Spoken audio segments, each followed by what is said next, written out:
This segment is brought to you by domain.com.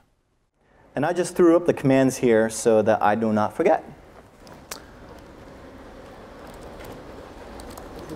I'm going to blow this up. Hopefully you guys can see that.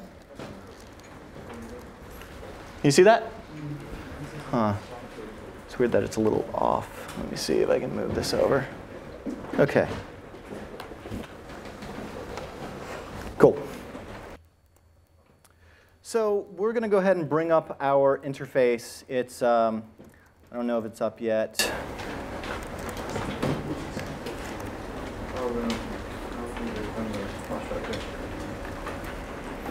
OK, so let me bring up, in my case, WLAN 2,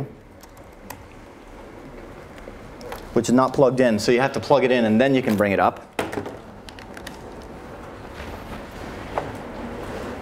And actually, let me stop Network Manager. OK. All right, and so with my wireless card up now, I can take a look at it using the tool IWconfig. You see that down there? Everybody able to see this, or should I move the window up? Here.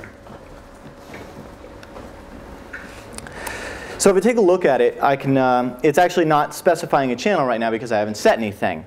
But if I go ahead and actually say IWconfig my thing and then channel 1, for instance, now if I run IWconfig again, and this time I'm going to grep or look specifically for frequency, I can see now, since I've set channel 1, I'm on frequency 2.412 gigahertz. And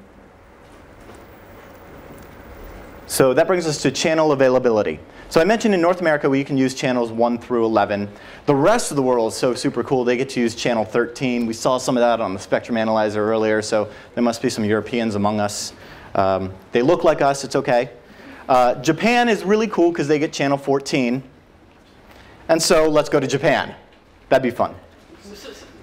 So in order to go to Japan, I'm going to do iwreg-get.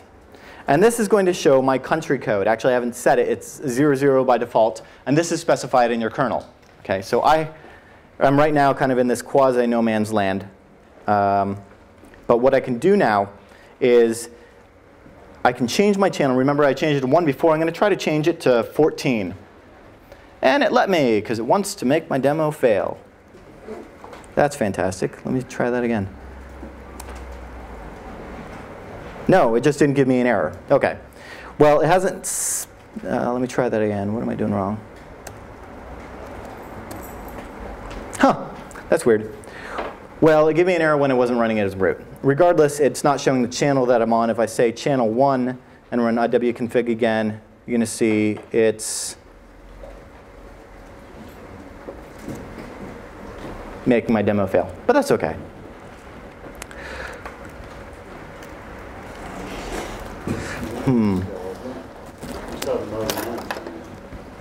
Yeah, let me try just resetting that.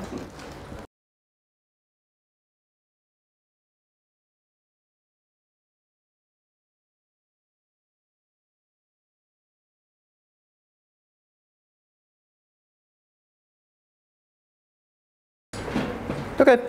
Well, regardless, if you use iwreg-set-jp, you can tell your Linux kernel that you're actually in Japan, and then it will allow you to go to channel 14. What was supposed to happen, which normally happens, and I'll debug it later, is that when I ran it the first time, it was going to give me an error message, and then if I use IW to set my registration over to the country code JP.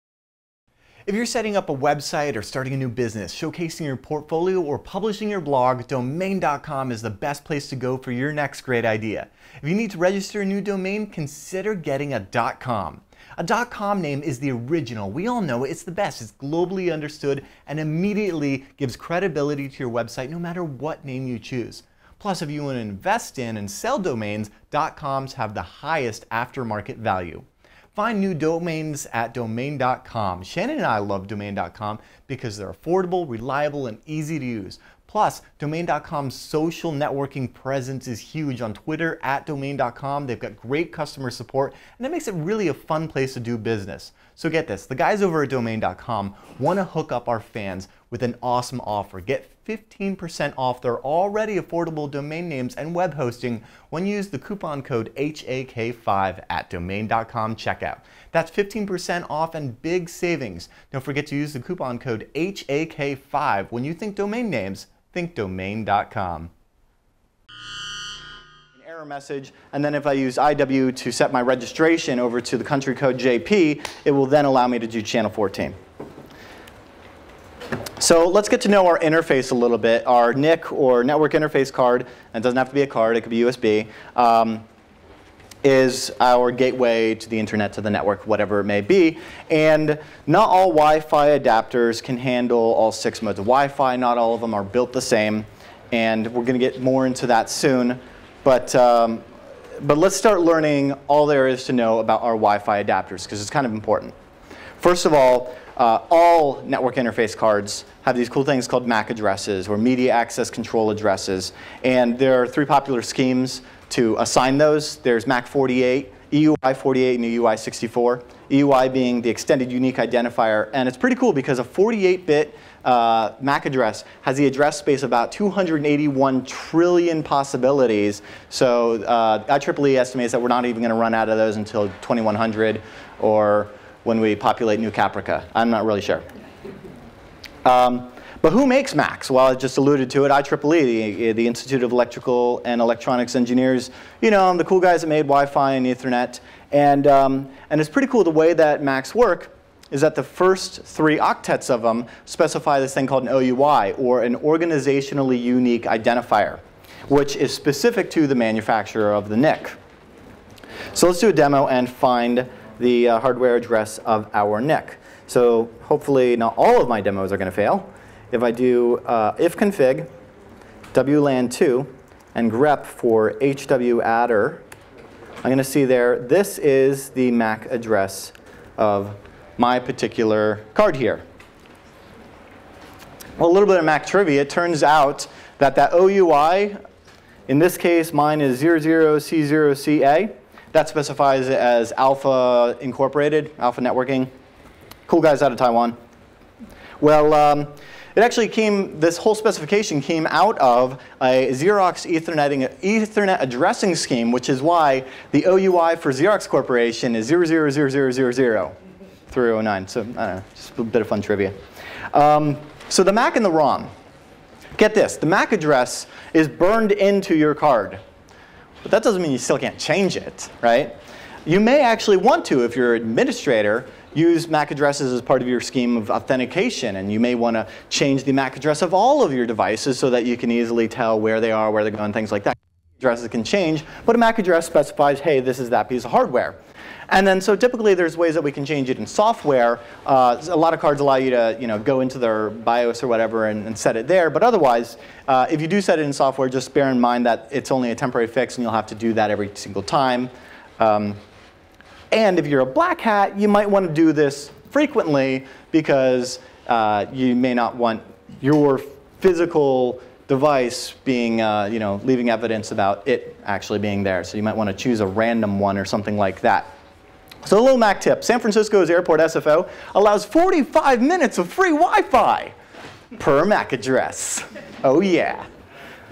I found that out on a long wait for, anyway. So, yeah. So let's demo changing the MAC. It's really easy. All we have to do here is I'm going to bring, well, I'll use my internal one. So I'm going to bring down my interface, and then I'm going to issue ifconfig, my interface, and then hwadder, and then whatever address I want. So, and what was it again? hwadder. And then you can make anything up as long as it's hex. You know, this is dead beef, coffee, whatever. And then so now I bring it back up. And if I take a look at my interface now and grep for hwadder, I'm going to see now, instead of it being, oh, well, I did a different interface. But You can change your MAC address. That's the whole point of this. In fact, you can do this a lot easier if you have the tool MAC changer already installed. Just do a MAC changer TAC R with your interface, and then it'll set a random one every time. Pretty neat how it can do that. So the 6 modes of Wi-Fi. Stay tuned next week for a continuation of our awesome workshop over at Noisebridge, and be sure to check out hack5.org for all of the fun stuff that we're doing. There's a redesign going on, we've got DEF CON happening, there's cool stuff going on over at hacshop.com, and I want to thank you guys for tuning in. Head over to the forums, let us know what you think. That's where the discussion is, and I'll see you there. Trust your technology.